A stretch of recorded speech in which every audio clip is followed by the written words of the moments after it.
대구 경북 대표 시사 프로그램 강수영의 이바구 곧 시작합니다. 그러니까 이게 쟁점을 좀 더 제가 소개를 해드리면은 헌법재판소 그 판결 때도 굉장히 논란이 많았던 것이 지구당이 있음으로 해서 고비용 저효율 구조가 고착화된다 이런 표현을 막 써요. 헌법재판소가. 그게 무슨 말인고 하니 사무실이 열리면은 임대료를 내야 되고 직원이 상주시키게 되면 월급을 줘야 된다는 거예요. 근데 그게 비용이 많이 드니까 그 돈이 모자라고 그러다 보니 지역의 유력 정치 인사의 개인 자금으로 막 지구당에다가 돈을 충당하는 사례들이 생기더라. 그 당시 얘기입니다. 20년 전에. 네. 근데 그 사람인들 땅 파서 장사하는 사람들이 아니지 않느냐. 돈이 없는데 어디서 그렇게 무한한 자금이 생기겠느냐. 돌아다니면서 앵벌이짓 하지 않겠냐. 이게 한국 정치의 병폐다. 이런 제가 지금 이제 원색적인 단어를 쓰고 있습니다만 어려운 말로 표현이 됐습니다. 판결문에는. 그 얘기고 그다음에 이제 지구당이 있음으로 해서 이제 순기능은 이제 풀뿌리 민주주의 기능을 한다. 이제 지역에 있는 사람들의 당원들의 이야기를 쫙 이제 지구당이 이제 청취를 해서 그걸 중앙 정치에다가 전달하는 순기능이 있는데 그걸 지적하는 목소리에 대해서 헌법재판소는 야 지금 인터넷이 얼마나 발달했는데 사무실이 있어야 그 의견 교류를 할 수 있어. SNS로 해. 20년 전 얘기입니다. 진짜 판결문에 이렇게 돼 있어요. 인터넷을 통해서 얼마든지 민주적 의사를 확인할 수 있는데 꼭 사무실이 있어야 되나? 막 혼내. 판결문 보면.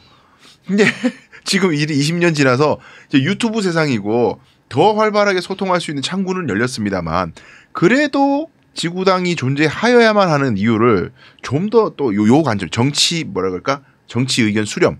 여론의 수렴, 뭐 풀뿌리 민주주의 이런 측면에서 지구당이 역할하는 기능이 있다고 생각합니다. 일단 헌법재판소 그때 분들이 다 박정희 전두환 때 잘했던 분들이잖아요.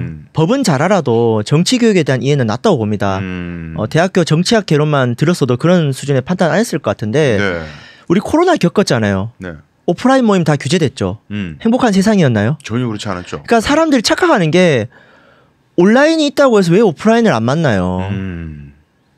그건 너무 상식적인 얘기 아닙니까? 그러니까 그렇죠. 온라인과 유튜브가 활발한 거랑 공간에서 사람끼리 면대면 해가지고 교류하는 것 자체는 그게 선택이냐는 거죠. 그리고 그걸 못하는 사람은 어떡할 거예요 그러면? 그렇죠. 온라인을 못하는 사람도 있잖아요. 분명히. 그러니까 온라인으로 뭐 정당 정치를 활성화하겠다는 거는 지구당 활성화랑 관련이 없는 얘기예요. 그렇게 치면은 학교도 왜 등교해요? 다 집에서 수업 들으면 되지. 그러니까 그거는 좀 말이 안 되는 얘기라서 그런 얘기는 좀 무시를 해야 된다는 것 같고. 네. 그러니까 그 아까 말한 고비형 정치 구조 원인이 지구당이 아니라 고비형 정치 구조가 문제인 거죠. 아 고비용일 수밖에 없는 이유는 다른 것에 있다. 그러니까 이런 겁니다. 제가 뭐 개혁신당 이준석 의원님 뭐 비판도 많이 하고 네. 뭐 그 지지는 많이 하지 않지만은 저도 출마해 보니까 문자 발송 비용이 많이 들어요. 이걸 개인이 감당해야 되거든요. 그러면은 문자 발송할 때 그 연락처를 얻는 행위도 불법과 합법 사이예요. 문자 안 보내면 뭐라고 하고. 그러니까 이런 것들을 그 이준석 의원이 입법한 어떤 선관위에서 일괄적으로 보낸다든가. 예. 아니면은 이제 공보물 비용도 뭐 국민의힘 같이 돈 많은 데는 공보물 많이 찍어내거든요. 그거 15% 넣으면 다 국가에서 보전해 주거든요. 그렇죠. 영세한 정당들은 날려야 되는 거죠. 네. 어렵죠. 그러니까 이런 것들에 대해서 개선해 주는 거는 그러니까 고비형 정치 구조를 낮추는 건 그대로 개혁을 해야 돼요. 근데 지구당이 생겨서 돈이 많이 든다는 거는 좀 다른 사회단체 활동도 다 규제해야 되는 거죠. 그러니까 전혀 지금 논지가 빗나간 거예요. 그러니까 고비형 정치 구조라든가 정치 자금에 대한 불법 문제는 그건 네. 그거대로 해결해야 되는데 지구당이 있고 없고냐의 문제는 아니라는 겁니다. 다만 오늘 이 방송이 있는 날에 지방분권 단체들이 지구당 부활 반대 기자회견을 했었어요. 왜 그래요? 그러니까 그분들이 얘기는 그겁니다.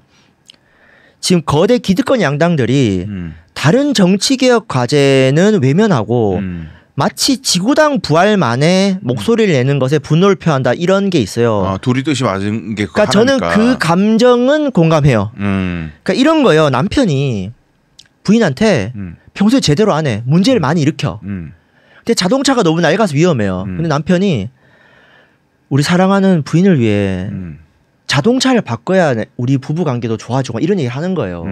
지금 때에 안 맞는 그럼 얘기를 부인 입장에서 한다. 열받죠. 근데 자동차 자체가 진짜 위험해요. 그럼 바꿔야 되는 거잖아요. 맞긴 한데. 그러니까 뭐 이런 거예요. 그러니까 저도 지구당 부활에 대해서는 반대 논거들의 다수가 지금 정당 정치라든가 민주주의 일반 이런 거 안 맞습니다. 부활은 해야 되는데 네. 지구당 부활을 한다고 해서 한국 정치가 반듯하게 서느냐 그거는 다른 문제예요. 그러겠죠. 그러니까 지역의 어떤 기득권 정치 구조를 바꾸기 위한 선거제도 개혁, 그다음에 중앙 정치에 종속된 지역 정치를 바꾸기 위해서 지역 정당을 활성화시킨다든가, 뭐 결선 투표제를 도입하다든가, 그다음에 고비용 선거제도, 돈 많이 드는 선거제도, 선거 어떤 법을 바꾼다든가 이런 것들은 네. 거의 기득권 정당들이 외면하고 있거든요. 그렇죠. 이걸 안 하면서 지구당만 얘기하는 것은 얄미울 수 있으나, 그렇죠. 지구당 부활 자체만 봤을 때는 이거를 계기로 오히려 좋아 하나 받고 뭐 더블로 가자 이런 거 있잖아요. 좋아 지구당 부활 오케이. 그럼 내친김에 선거제도 개혁하자 이렇게 시민단체들이 대응을 해야 되는데 지구당 부활 반대 기자회견으로 타이틀을 세운 것은 제가 감정은 이해를 해요. 기득권 정당에 대한 분노. 그러나 실제로 그 정치적 입장이 비판적인 시민사회라면은 전 그렇게 나가서는 안 된다고 생각합니다. 소신 발언입니다. 대단히. 근데 저도 생각해 보니까 아니 그래 우리 레거시 언론에서 자꾸 이제 분석을 한단 말이죠. 한동훈 대표가 지구당 부활을 얘기하는 이유, 동기가 뭐냐. 이재명 대표가 또 여기에 화답해가지고 지구당 부활을 찬성하는 이유가 뭐냐. 한동훈은 뭐 국민의힘 내부에 이제 세력이 없다 보니까 원외 인사들, 소외되고 있는 원외 인사들을 포섭하기 위해서 야, 내가 지구당 부활시켜 줄 테니까 너 친한해라, 친한. 이 의도로 지구당 부활을 얘기한다고 레거시 언론들이 얘기를 하고 있고, 이재명 대표는 지금 이제 당 중심에 이제 자기가 이제 뭐라 그럴까, 일당 독재라는 안 좋은 얘기를 듣는 그 구도를 딱 만들어놨는데, 이걸 더 공고하게 하기 위해서는 하부 조직을 더 많이 만들어가지고 모든 이 민주당 전체를 딱 피라미드 관료 조직처럼 비슷하게 하려는 의도에서 뭐 정당 정치를 강화하기 위해서 뭐 한다 이런 식으로 레거시 언론들이 좀 얘기를 하고 있단 말이에요. 그래서 홍 시장님도 이렇게 표현해요. 민주당은 개딸 정치를 강화하기 위함이고 국민의힘은 전당대회 원외위원장의 표심을 노린 얄팍한 술책이다. 이렇게 아주 원색적으로 비난을 한단 말이에요. 오세훈 시장도 오세훈법 만들었던 양반이니까 도움이 안 된다. 지구당 부활을 하면 국민들한테 뭐가 도움이 되냐. 이런 얘기를 막 하고 있어요. 그러니까 그게 아니 의도는 그럴 수 있어요. 그러니까 이거를 유불리로 봤을 때 한동훈 위원장이 수도권의 원내 지역위원장들 이해관계가 있을 수는 있어요. 그럴 수 있죠. 근데 그렇다 쳐도 제도 자체가 필요하면 해야 되는 거 아닙니까? 그러니까 정치에 있어서 의도는 중요한 게 아니에요. 그거는 하느님 부처님이 아는 거예요. 네. 예를 들어 윤석열 대통령이 뭐 제가 지지하는 기후위기 정책을 한다고 해요. 윤석열이 하니까 싫어 그런 게 어디 있습니까? 지금 참 이게 진영 정치가 너무 강하다 보니까 그런 이상한 일이 일어나죠. 그죠? 아무리 옳은 얘기를 해도 제가 하는 거 싫어. 그러니까 지구당 부활을 하면은 한동훈 이재명한테 유리한 부분이 있죠. 근데 그게 무슨 상관이냐는 거예요. 그러니까 그게 무슨 상관이냐고. 얄팍한 술 쓰고 나발이고 가네. 해야 되는 거. 그리고 지구당 지금 부활이라는 말도 오세훈 시장님 반은 틀렸습니다. 국민의힘 당원협의회 있잖아요. 본인 또 광진에 출마했을 때 광진구 당원협의회에서 밀어준 거 아닙니까? 그 조직이 없으면 광진구 선거는 어떻게 했어요? 못했지. 안 되죠. 그러니까 지금 이게 지구당 같은 게 있다니까요.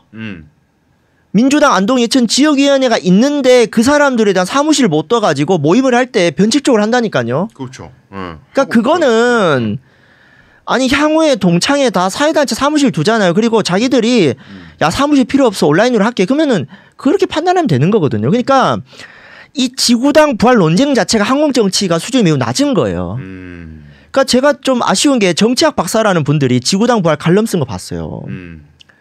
무슨 뭐 의도가 어떻고 뭐 부패 문제가 어떻고 아니 지구당 폐지가 됐는데 부패 문제가 없어졌냐는 거예요.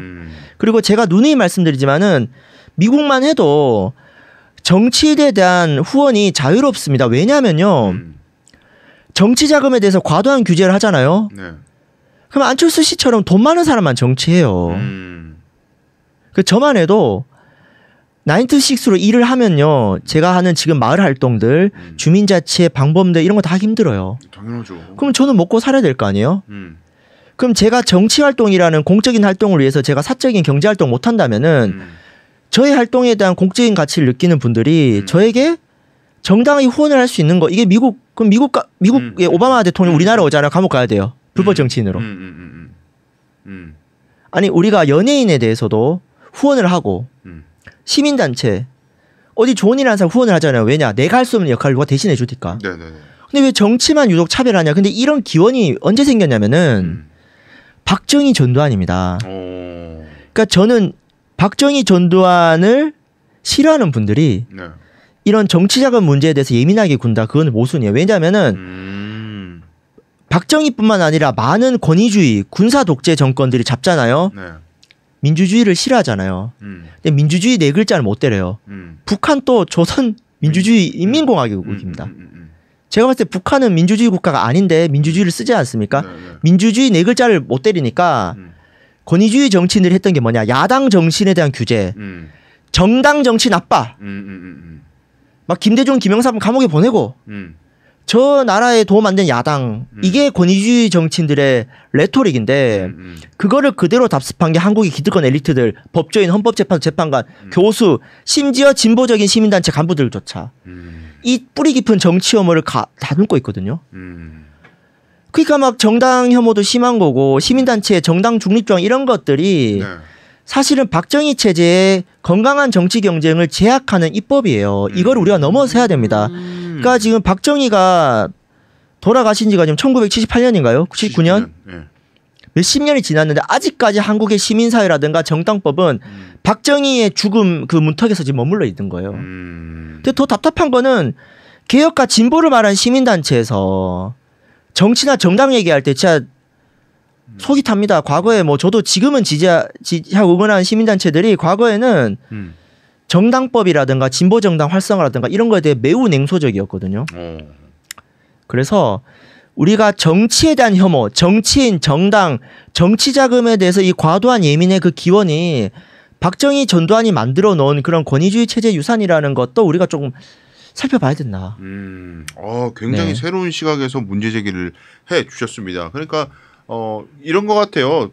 그 정권을 잡고 있는 여당 입장에서는 규제가 있은들 규제를 어겨도 카바를 해줄 수 있는 권력을 가지고 있는데 야당은 규제를 어겼을 때는 철퇴를 맞을 수밖에 없는 그런 구도를 만들어 놓고 마치 그 부정부패를 때려 이게 50 때 시작 때도 그렇고 보면은 5.16도 그렇고 저 전두환이 했던 12.12도 그렇고 그때 맨날 명분은 부패를 일소한다. 사회악을 일소한다.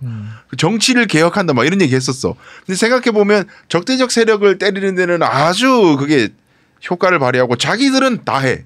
그죠? 자기들은 정치자금 음성적으로 다 운영하고 야당은 그 정치자금 이런 걸 빌미로 막 집어넣고 그런 이상한 정치 구조가 지금까지도 계속 근데 정치 혐오는 계속 있다. 정치인 부정부패. 그러니까요. 이걸 우리가 알아야 되는 게 국회의원들 월급 주자는 운동이 진보적인 노동조합에서 내건 슬로건이에요. 네. 의원에게 세비를 줘라가 이런 사회개혁적인 노동단체들이 내세운 구호입니다. 왜냐? 의원들에게 월급을 안 주면은 귀족들만 정치하잖아요. 그렇죠. 그래서 저는 그 국회의원이나 시의원 출마자 중에 무보수 명예직 공약 건 정치인들 다 퇴출시켜야 된다. 제정신이 아니다 그 사람들은. 네. 진짜 저도 그렇게 생각해요. 너무 무지하다. 근데 제가 안동에도 시의원 출마했는데 시의원 후보님들 중에서도 무보수 명예직 들고 나온 분들이 있어요. 근데 막상 들어보면 그분들도 실제 정치해보니까 힘들거든요. 다 본인 가게 운영하고 해야 돼요. 그러니까 이거를 우리가 좀 직시해야 되고 이런 한국의 낡은 정치문화 희생양이 누구냐. 사실 제가 존경한 노회찬 의원님. 맞습니다. 노회찬 의원이 무슨 뭐 부정부패를 했습니까? 물론 법적인 하자는 있었어요. 근데 결국은 그 강의비를 이제 처리를 못한 건데 뭐 그분이 그 돈 가지고 어디 나쁜데 청탁을 했겠어요. 다 어디 후원하고 우리 어려운 진보정당 활동에 쓴 건데. 그렇죠. 예. 그 이런 거죠. 노회찬 같은 사람들이 제가 봤을 때 돈으로 환산할 수 없는 역할을 하셨잖아요. 네. 그럼 왜 저도 시민으로서 왜 노회찬 의원한테 후원 못하게 만드냐는 거예요. 그러니까 지구당이 존재했더라면 노회찬 의원의 죽음을 막을 수도 있었다라고 지적하는 사람들이 있습니다. 그러니까 그런 거죠. 그러니까 노회찬 의원이든 진보적인 고군분투하는 어떤 정치 활동하는 그런 공적인 역할에 대해서 그 생계라든가 이걸 직시해야 되고 이게 진보적인 과제예요.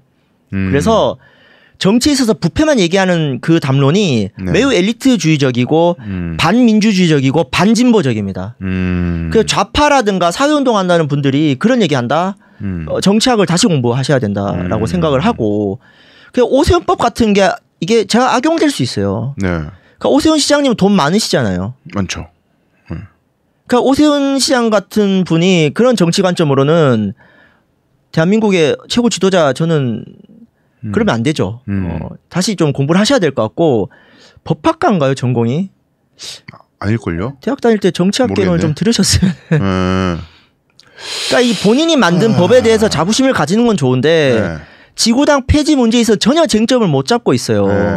오세훈 시장님 측근들에게 다시 좀 그 주변에 좀 쓴소리 좀 하셔야 된다 저는 봅니다. 그러니까 다시 말씀드리지만은 지구당 부활이 맞는 건 아니고 지구당 부활만이 정치개혁이라고 하는 기득권 양당 분명 문제가 있지만 지구당 부활론이 왜 나왔느냐 거기에 대해서는 우리 현대 민주주의 사회에서의 어떤 정당 정치라든가 필연적으로 생길 수밖에 없는 돈의 문제를 직시하고 있는 문제가 담겨 있는 거예요. 이런 것까지 논의를 나가야 되기 때문에 그런데 지금 엄연히 지역위원회가 있는데 뭐 사무실 두냐 안 두냐를 가지고 지금 여기에다가 무슨 정치개혁의 핵심 아젠다인 것처럼 논쟁하는 주요 정치인들도 수준이 낮다.